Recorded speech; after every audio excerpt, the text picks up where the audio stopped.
to the broadcast. Well, you know, today's woman is busy and on the go, but you don't need hours in the mirror to look great.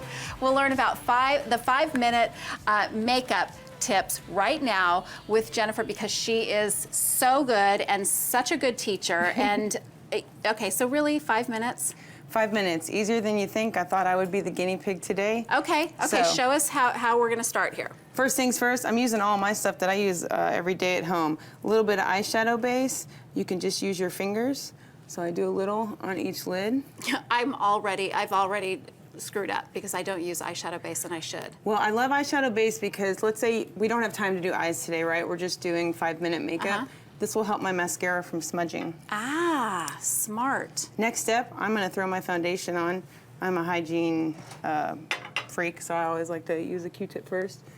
And then I'm gonna spread my foundation on, and just like a Bare Minerals commercial, I'm gonna take a powder brush and I'm gonna buff it on. I put mine on with a brush too. I feel like it makes it look more natural. So it does. It also helps you use less product here and you'll get better coverage.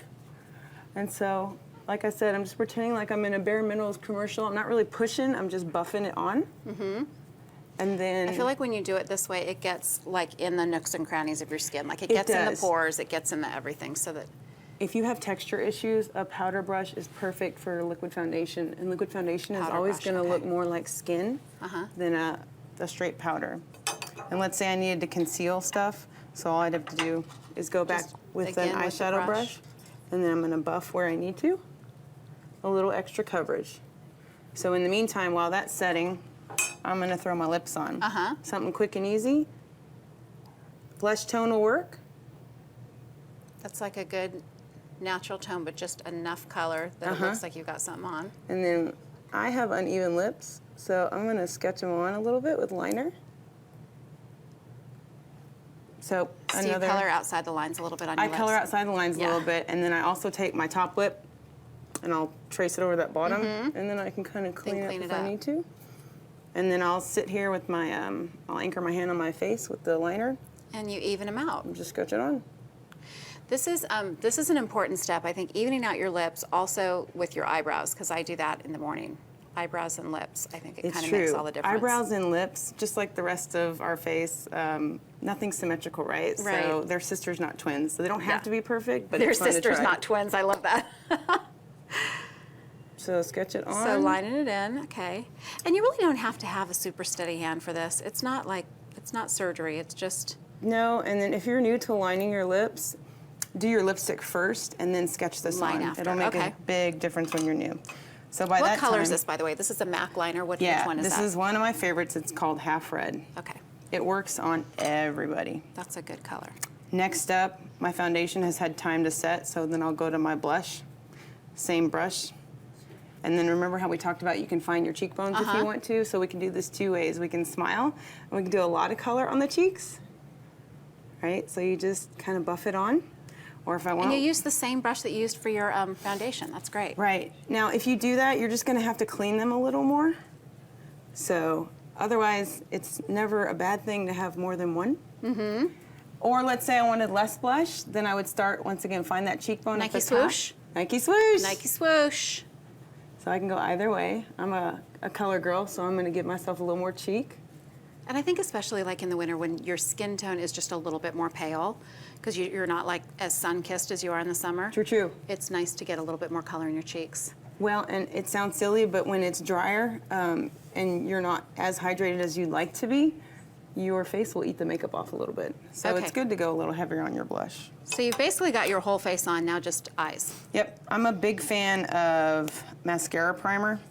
It's gonna also help with smudging as well as it gives you a little bit of thickness without a lot of work. Oh, these are two good tips for me because I've never used this either.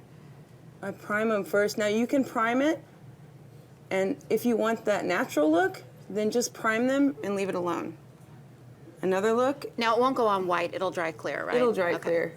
But if you want, so there's two options here. I like to either let it dry so I can have like those uber chunky lashes, or just go prime it, mascara, prime it, mascara. So here's a fun little tip.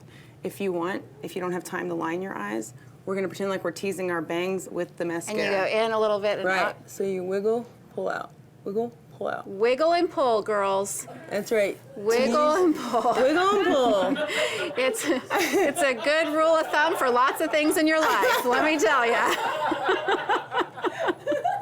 So right with the, but it's silly, but look at what a difference just having the primer underneath the mascara. Here, let's look in the camera so they can see. So, because honestly, I don't know why anybody, here, this camera. Oh, thank you. I don't know why anybody wouldn't want to have, wouldn't use mascara. I feel like if you're going for a natural look, just use a little bit of mascara. It really makes your eyes pop, and it's, yeah, it's really the it one thing that women difference. can't live without. As silly as it sounds, like, you're right. If you're on a desert island, mascara. It's very true. Thank you for showing us our 5-minute makeup lesson. You bet. You're so good. And I feel like it's not just about so much about the technique as it is also about the type of makeup that you use and the tools that you use to put it on. So you're so good. Thank you, Lisa. You know, showing us what to use. Okay, so are you ready to try your 5-minute makeup? Let us know how it works for you. You can see these great tips once again by visiting our website at broadcasttv.com and click on today's links. Coming up next on the broadcast, flowers say so many things, and when we come back, it's ideas on how to make that romantic impression with roses. We're back with some tips from our favorite McShan florist.